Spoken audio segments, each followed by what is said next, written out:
عدالتی مفرور لندن میں روپوش اسحاق ڈار 5 سال بعد وطن واپسی کے لیے پر تولنے لگے۔ 4 سال 6 ماہ 15 روز تک بطور سینیٹر حلف اٹھانے میں ناکام رہے۔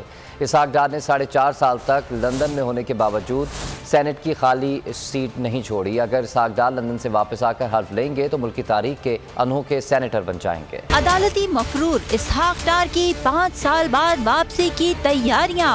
اسحاق ڈار نون لیگ کی حکومت کے دوران 25 اکتوبر 2017 کو لندن گئے۔ 5 سال بعد ملک واپسی کا ارادہ ظاہر کیا۔ آخری بار 23 اکتوبر 2017 کو احتساب عدالت میں پیش ہوئے۔ احتساب عدالت نے 21 نومبر 2017 کو انہیں مفرور قرار دیا۔ احتساب عدالت نے 23 ستمبر 2022 کو دائمی وارنٹ گرفتاری معطل کر دیے۔ 7 اکتوبر 2022 کو سرنڈر کرنے کی مہلت دی گئی۔ اسحاق ڈار نے بیرون ملک ہوتے ہوئے سینٹ انتخابات کے لیے کاغذات نامزدگی جمع کرائے۔ اسحاق ڈار 2018 کے انتخابات میں پنجاب سے ٹیکنوکریٹ کی نشست پر سینیٹر بھی منتخب ہوئے۔ 4 سال 6 ماہ 15 روز تک بطور سینیٹر حلف اٹھانے میں ناکام رہے۔ اسحاق ڈار نے 4.5 سال تک لندن میں ہونے کے باوجود سیٹ خالی نہیں کی۔ اگر اسحاق ڈار لندن سے واپس آ کر حلف لیں گے تو ملکی تاریخ کے انوکھے سینیٹر بن جائیں گے۔ حلف کے بعد اسحاق ڈار 1.5 سال تک سینٹ کے رکن رہ کر ریٹائر ہو جائیں گے۔ اسحاق ڈار نے طویل عرصے تک صوبے کے عوام کو نمائندگی سے محروم رکھا۔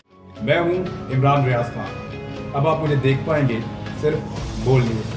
عمران ریاض خان صاحب جو ہیں وہ بول فیملی کا حصہ بن گئے ہیں۔ بڑے عرصے بعد کسی چینل نے حوصلہ کیا ہے تو مجھے ایسا لگتا تھا کہ ہمیں بولنے کی اجازت نہیں ملے گی، لیکن بول نے ڈیسائیڈ کیا کہ بولنے کی اجازت وہ لے کر دیں گے۔ مجھے بول کی ایک چیز بہت اچھی لگی کہ بول نے کیٹیگوریکلی کہا کہ جو کرنا ہے کرو، ہم نے اپنا کوئی بندہ نہیں نکالنا۔ عمران خان بول کے ساتھ جمعے سے اتوار رات 10 بجے۔ سب سے زیادہ ویوز، سب سے زیادہ ریلز اور سب سے زیادہ ریٹنگ کے ساتھ بول اب بھی نمبر 1 پوزیشن پر برقرار۔ سبسکرائب کریں اور بیل دبائیں تاکہ کوئی خبر رہ نہ جائے۔